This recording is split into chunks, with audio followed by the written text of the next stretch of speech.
Welcome my friends, it's Admiral Revan here. Hope you're all doing well, and today we are doing a bit of an update for dev blog reviews and stuff. Lest we forget, today is Anzac Day here in Australia and New Zealand as well, and all our allies are celebrating that, so definitely a bit of recognition to our defense forces, and thank you for your services out there, both past, present and future. So, as you know, Anzac Day is a very symbolic day here in Australia and New Zealand, and we are now in the midst of, well, there's a Anzac Day, an event that's coming up at the moment, as of this weekend, and throughout the whole next week. So, definitely on the new World of Warships page, when you jump in, you'll see Anzac Day Vampire and Perth event. When you click on that, you'll see this. So, this is the Anzac Day Vampire and Perth event. Now, what it means is that you have to participate in the missions here. Basically, you're given about a solid 8 days to do this event all the way through start to finish, and you get complete this Anzac Day mission chain, which is fantastic. All the rewards are there. You get actually a Remembrance Day flag, an Anzac Day patch, as well as the entry to win either a Perth or Vampire. The first Vampire. Now, the Vampire is a very nice warship actually, and it's fun and engaging to use. It's a lovely destroyer, and this one, the Perth, on the other hand, is a very nice Tier 6 cruiser. I had been giving away a lot of Tier 6 cruiser Perfs away for a very long time, and it is very good warship with concealment and as well as hydro, torpedoes, as well as smoke and everything. Very good warship all around. The Vampire, the first one, is very fun and engaging in Tier 3. There is a Vampire 2 that you can research at the Research Bureau, and it is very, very enjoyable as well. Now let's dive into the dev blogs. Now the dev blogs is pretty much a lead up from 11.3 to 11.4. There is one article that I have to do a separate video for you. In this is the separating economic bonuses from visual customizations. I will have to go in depth about this one. Okay, it is a very lengthy video for that one. I have to first of all read that in depth and then start talking about it and explain as we go in this and understanding what has changed in the actual lead up for it. So what we'll be covering is the other articles, and then we'll start taking from there. Let's start off with acknowledging about the superships. Now, as you know, in 11.3, the introducing of Tier 11. Well, okay, Tier 11 is to me is super warships, okay? So forgive me for highlighting that as it is, but the super warships are now available in the tech tree, as you know. It's a bit of a pain in the ass because there's a lot of things involved here because of so much, economic dynamics and what, can you get from it and what you can't get from it. So, okay, so pretty much after releasing 11.3, initial statistics show that the rate of superships earn XP and CRAS does not correspond to what was originally planned. So they're in the middle of working that out at the moment for facing Tier 9 and 10 warships. So they need to fix that up as well. There's a lot of things that they were talking about the originally planned side of things. So we'll compare both articles. So this is what it was originally planned. And as you can see, the value of the warships is pretty expensive, and also the economics is here as follows. Now, there is one thing that I have found in the super warships from the original post to now is that the super warships, even though you had 4 kills over 100,000 damage and stuff like that, it's not a good diminishing returns. Okay, so basically what they're saying is that Wargaming has acknowledged that the amount of diminishing returns from the super warships is not as good as if you were playing tier 9 or 10 warships in general. So they need to fix that up. The amount of XP earned by the super warships has been reduced, and now they gain 17% more XP than tier 10 ships, down from 27%. So it's been reduced it, which is annoying. The amount of XP gain of super carriers has been reduced as well too. The trouble is with super warships, the way I see it, is a bit of a pro and a con having these super warships in the game. The problem that I'm facing with super warships in the game as it is right now in the most recent patch updates and everything in 11.3 is that there's no point of having super warships of any kind in World Warships if they're not getting the rewards that they deserve.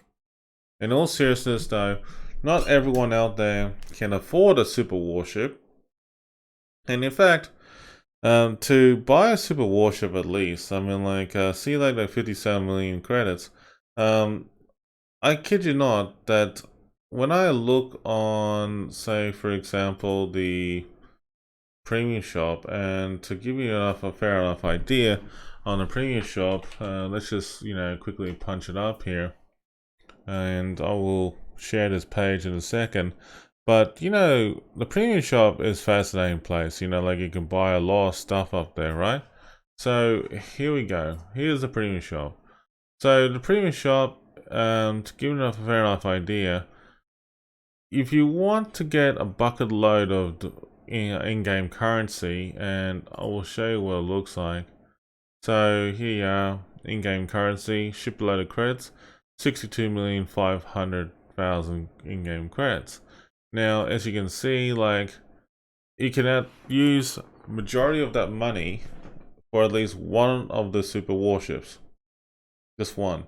So, in this retrospect, $135 just for one pack like that, right? So basically, when I see in that kind of thing going on, let's just say 135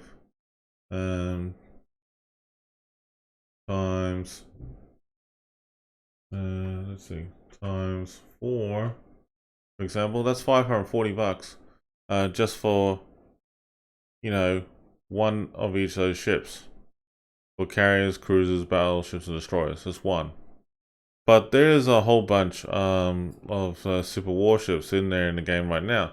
You got the Annapolis, you got the Conde, that's two, the two cruisers. You got the Yamaguri and the Nozaki, which is two destroyers. The two super carriers, which is the Eagle in the United States. And then you have two battleships. So 2, 4, 6, 8. Well, that's a lot of money. I mean, like, that's over $1,000 of money. Okay, so that's a bucket load of money that you could be saving, to be honest with you. And honestly, tier 10 warships tier 11 warships, the super ships in general, rewards of earning them back in return is not that crash hot. So I would forget about it. I honestly would forget about it. I mean, like, for clarification purposes, I probably would find that you'll be in a better situation that you don't have to worry about those things. But see, like, they did announce in here, it's like in the future, there'll be the British cruiser called Edgar and the French battleship Patrie. It'll be a release as well. So you got two there, two here of the carriers, two for destroyers. So 2, 4, 6, 8, 10. Well, 10 times 135 gives, off the top of my head, is about like 1,300 something. Yeah, so that's a lot of money there, right there. Yeah, it's about like 1,350. So if you round it off, you're technically speaking spending around about like 1,400 Australian dollars.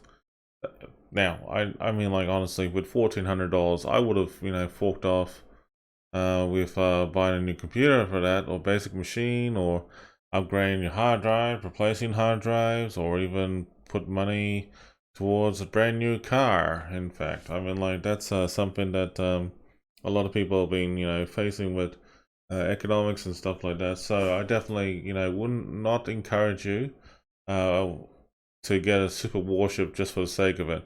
If you want to reward yourself though to get a super warship, just understand this.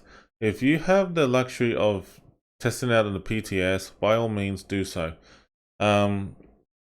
If there is a certain ship that you want to get for yourself in the long run, I mean, like, definitely check out all the community contributors and content creators who have made videos about super ships. Super warships, in my perspective, that they can be expensive, they can be tedious to acquire, and it can be time consuming. You probably would be finding yourself really wanting to save that money in towards clan battles and actually use them for buying your other ships from your tech tree more than actually acquiring these ships in general.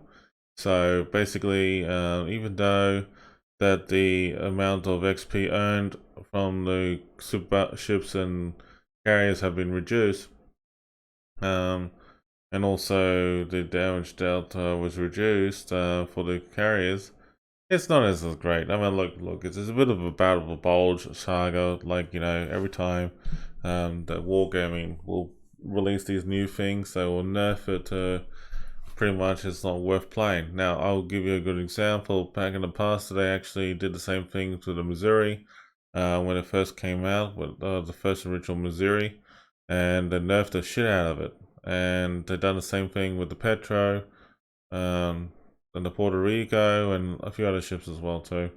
So it's very common. Okay, so don't worry. So yeah, look, super ships are fine to have, but it can be pretty annoying. Now here's the lead up I can tell you about rank battles. Now, rank battles and clan battles for season 17 is coming up soon.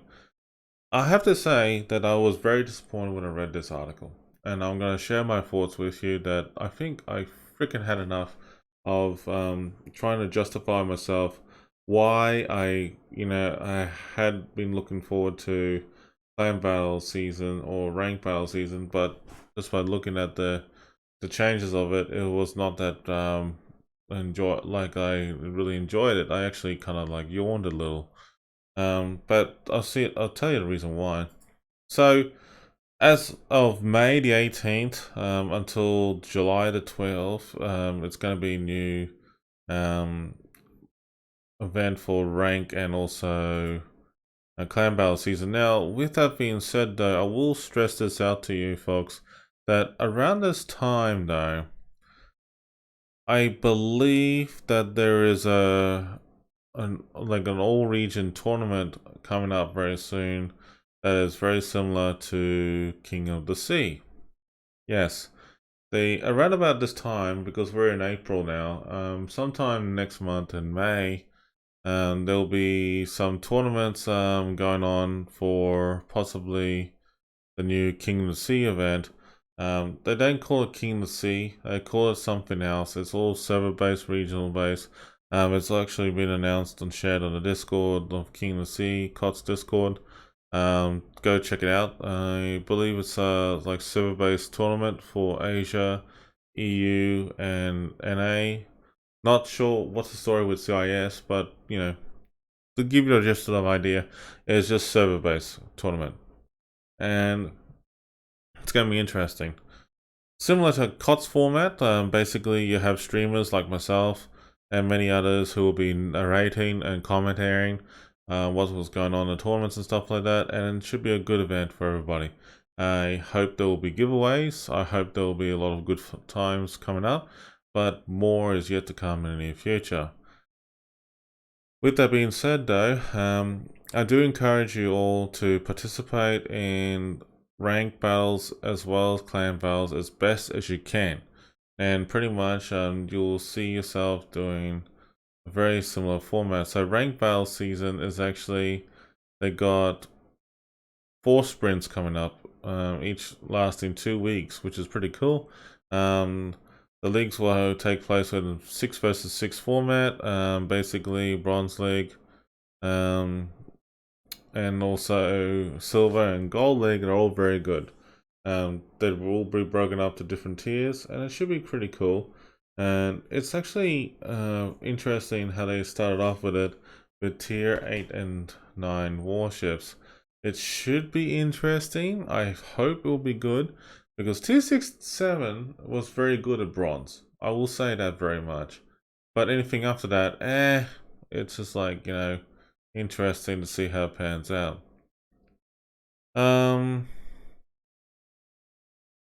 It'll be interesting.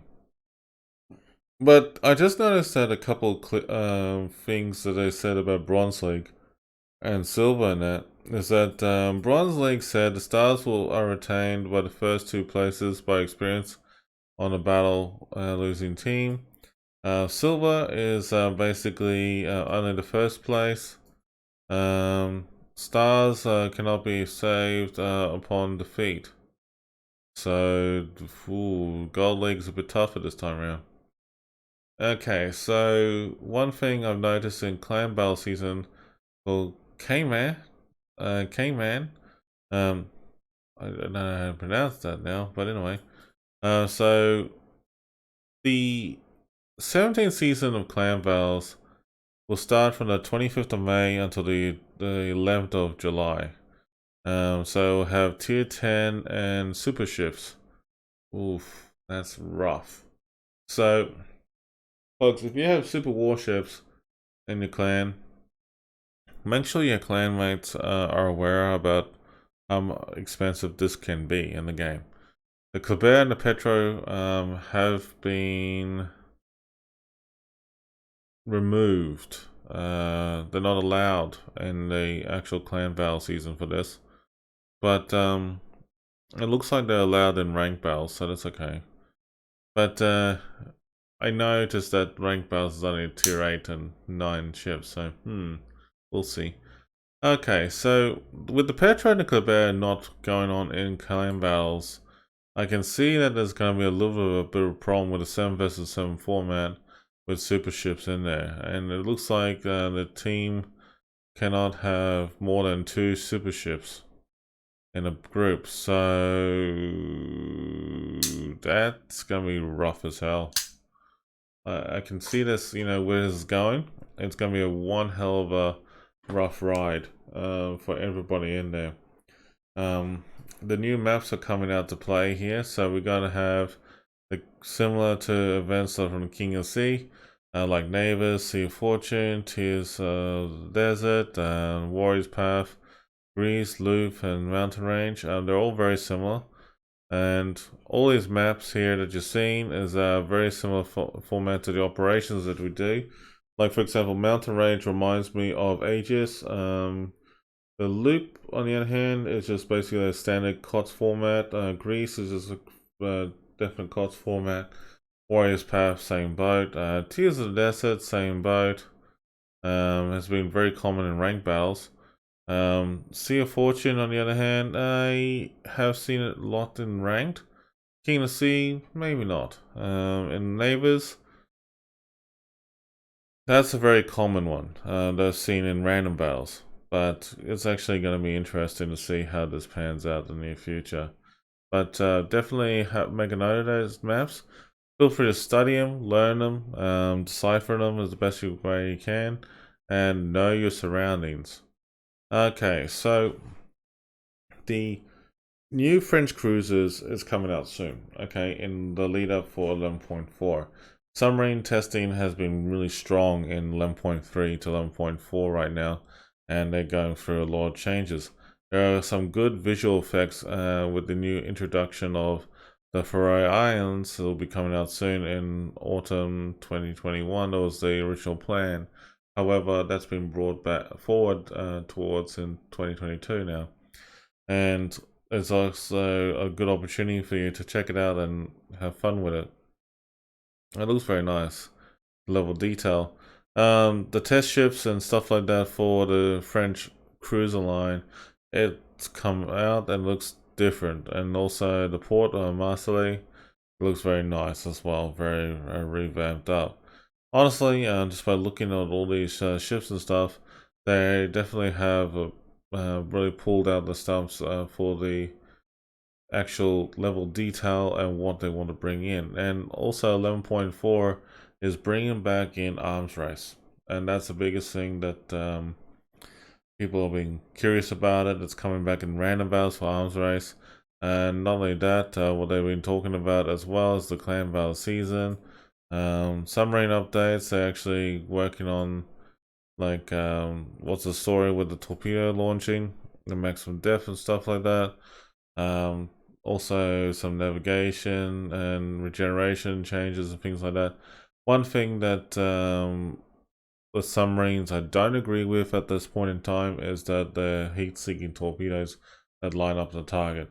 In all seriousness though, that the torpedoes are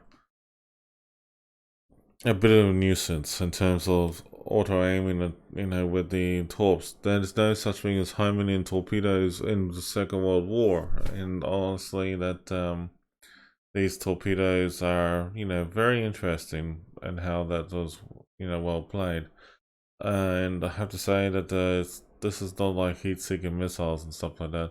However, the American destroyer, the Black, is coming back. And it's a nice tier 9 black warship. The good thing about it is that around about mid-June, around about the 10th of June till the 1st of July is your opportunity to buy one and get one for yourself. I know for a fact that there are people out there, myself included, who would love to own this warship. There's a lot of good things about this warship that you can get it and own it for yourself. It's actually pretty decent, and yeah, you're gonna love it. You're gonna love it. It's pretty nice. Definitely a good warship to play with. It's very good as a rival to the Nishishimi and other destroyers out there, but hey, it's gonna be worthwhile getting. This is the gist of it, of what the Black Pack is actually going to be having. There'll be nice commanders, flags, insignias and stuff, patches and that. So definitely go ahead if you're into collecting that, and also check out that lovely camo. It'll actually look pretty hot to me. So that's a definite win-win-win scenario right there. Alright, so what else am I going to be looking at? Oh yes, there's some change updates to the current ships, the French ships that's in testing, and also the submarine changes as well. Feel free to check it out and read it at your own time and leisure. So one thing I can talk to you about briefly in Submarine, because there will be a video about this and separate to this, and I will link that separate video for you to check out later on for you at your own perusal. Now, basically, in the past 7 years for World of Warships, there have been a lot of changes with the game dynamics and everything. There have been so many changes that has been made in awareness to the higher ups in wargaming that something need to be changed, and retrospect of, in fairness, as well as making sure that bonuses are separate from the game, and that's basically one of the main goals that has to be changed. So you'll see that there will be the main goals update, the key information, lots of detailed changes, and this is a very lengthy article. So I definitely will be doing a separate video for you for this and share you my thoughts about it and explain in more detail. Alright, but in the gist of it all, folks, I mean, lest we forget, special thanks to our war veterans in Australia and New Zealand. Lest we forget, and I understand that things do happen for a reason from the wars that we fought. So thank you for your services for our defense forces, for our Navy, Army, and Air Force, and also our allies as well. And folks, I mean, at times like these, we pray for peace, and I pray that things will get better from here on in. And honestly, just before I head off, please stay safe and take care and everything, folks, because, you know, we've all been through a lot of rough times. But until then, stay tuned for more, as we will get this video updated for you and keep you up to date. And until then, please have a good one, stay safe, and I'll see you around on the next video.